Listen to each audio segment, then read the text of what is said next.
Hello, thank you so much for joining me today. I'm Andrew Weens with the Trinity Family, and we're in the 4th week of our series talking about the predictors of future success. And this week, we're talking about number 3 on the list, which is a belief in free will. An understanding that my choices matter. They're powerful. When I make bad choices, generally bad things happen. And when I make good choices, generally good things happen. And when they don't, at least I made a good choice. And we have to internalize that understanding in kids early. Because if we don't, what happens is people go out into the world and they are powerless victims, always looking outward for their source of saving, who's going to help me out, and also always looking outward when there's a problem for who can I blame. And we want kids to learn early that it's their choices. Their choices are so powerful.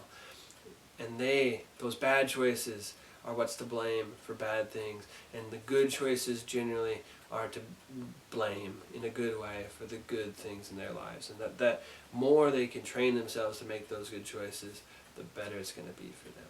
So how do we give that gift? And I think it's by speaking and living out one key phrase, and it's this phrase: no one can control you but you.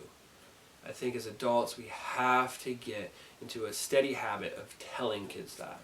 And we tell them it so that we remember just as much as they remember. I can't control this kid.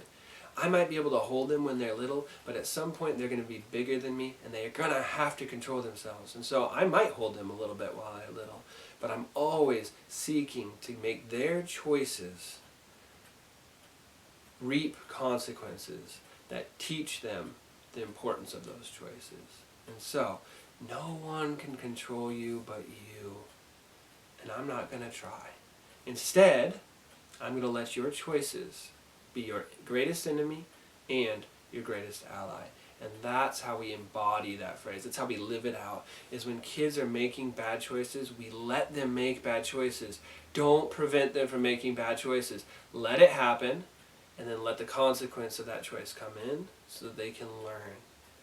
Now, if the bad choice is to run into the street, we stop it. But other than that, let the bad choice happen. If they're not going to die, then they'll have a consequence that they're going to learn from. So don't be the hero who steps in and prevents them from making a mistake.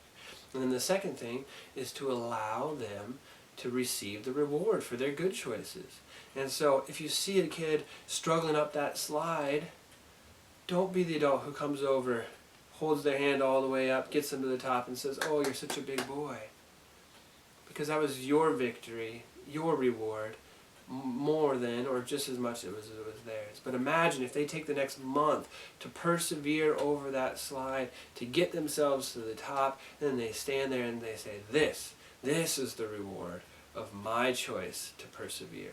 My will, my free will enacted to choose to overcome this slide, and I'm the hero. My choice was the hero, not my mom, not my dad, not my teacher.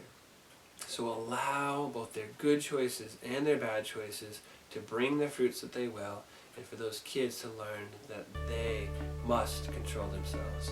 When we do that, they will make more good choices, but they will know no matter what, when they go out, that they're the ones responsible to conduct themselves as they see fit, and to go out into the world and suffer the consequences for good and for ill. Thank you so much for telling kids and living in the way that they cannot be controlled by anybody else. Enjoy your day. Thank you again. Goodbye.